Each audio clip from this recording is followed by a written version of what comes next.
Hi, I'm Fran, Global Head of Demand Gen at Cognism. I'm with Liam, our VP of Marketing, and we're going to talk about how you can distribute your ebook. So, thinking about how we distribute our own content here at Cognism, we often utilise what we call value loops. So, are you able to explain what that means and how other companies might be able to do something similar?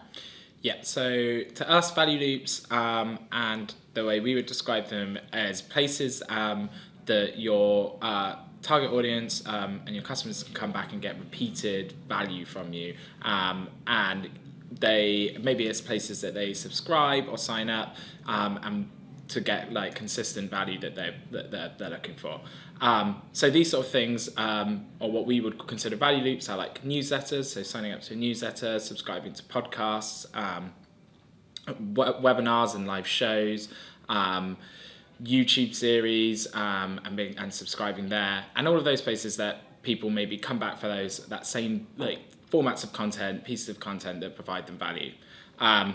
Therefore, when you're promoting anything, we can thread that through those value loops. So the ebook can be promoted out in the newsletter. We could have an interview where we talk about it on the podcast. We can insert it into a live or a show, or put it through into a video on a YouTube series, and promote in loads of different ways where people are coming to reach us for value, and now they're finding out more and learning about an ebook at the same time.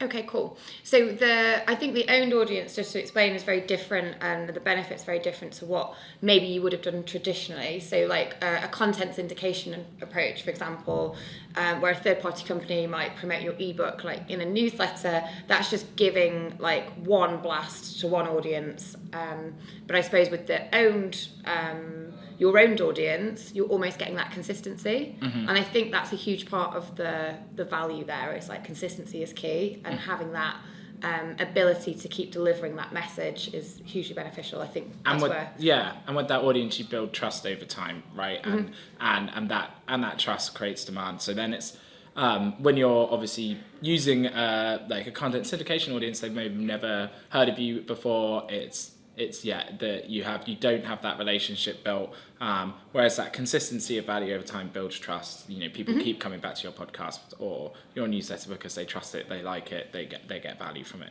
Amazing. So when we're thinking about launching a new ebook, how do you think you should go about creating that initial buzz? So getting people hyped up about the potential launch. So there's loads of different ways you could do it. I think it's tempting just once you've got your content to just like release it and put it out there for everyone in one go. Just push it out, see, do a big bang and see how well it does.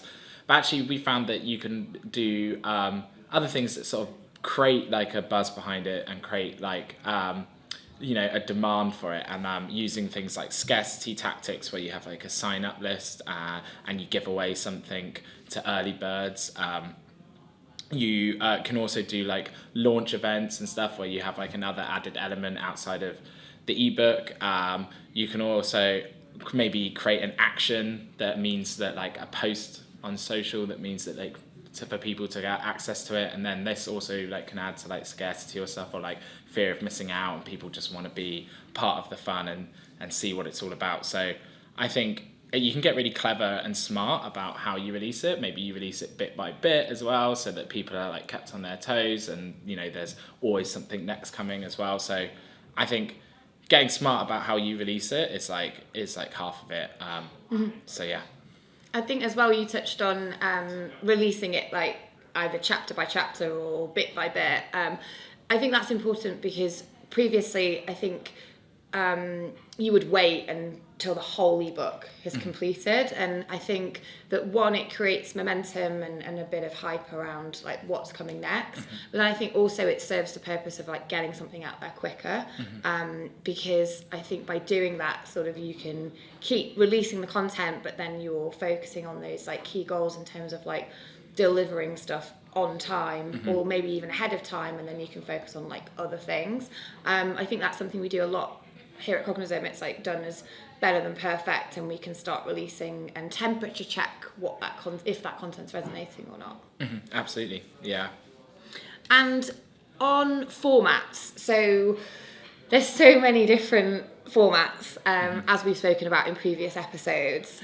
What's your advice here on sort of in terms of distribution? Like, it's almost like we get asked this a lot, like, well, how many different formats should I put it in? And I think my answer is always like, well, it should just be where your audience are hanging out, essentially. But what are your thoughts on that in terms of like that format release?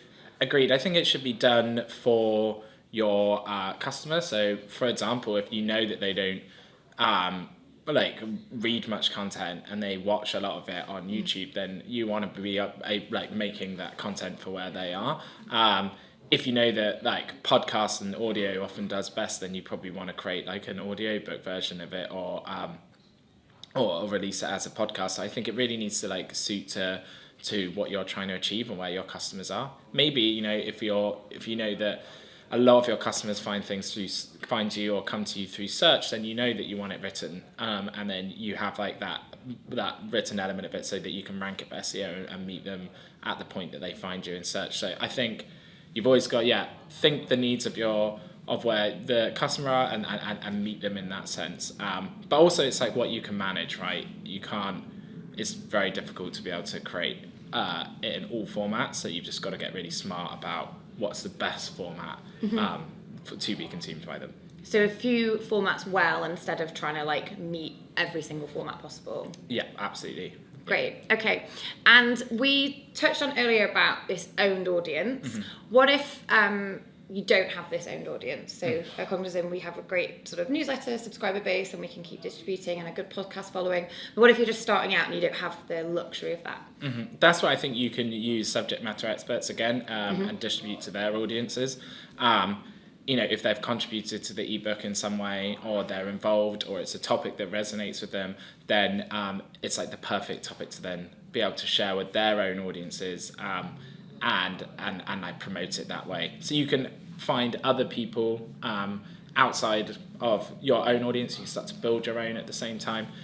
In different launches we've done, we've worked with multiple different subject matter experts and promoted it through all of them, and then that creates that fear of missing out.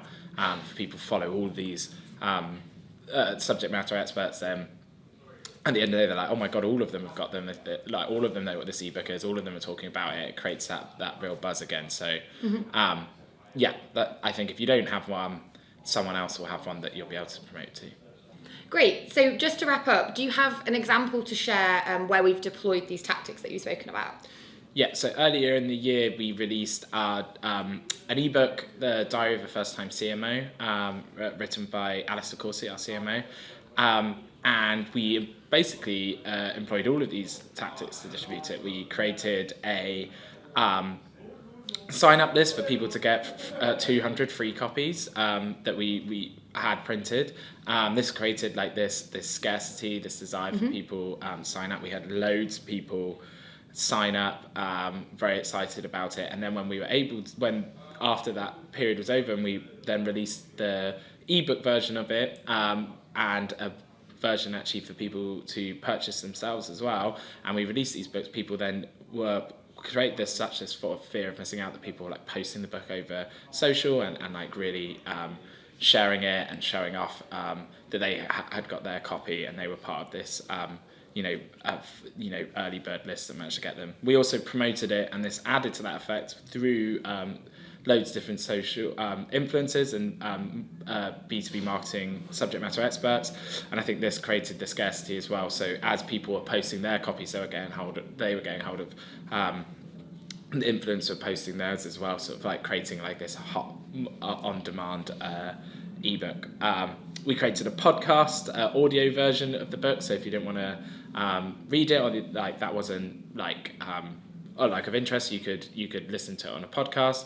We also created a video series sort of talking through some of it with Alice, kind of much like this actually, and then we distributed it through all of our other channels. We as well, all our other value loops. So we did like through the newsletter, we did a live interviewing Alice and talking about the book as well and its promotion.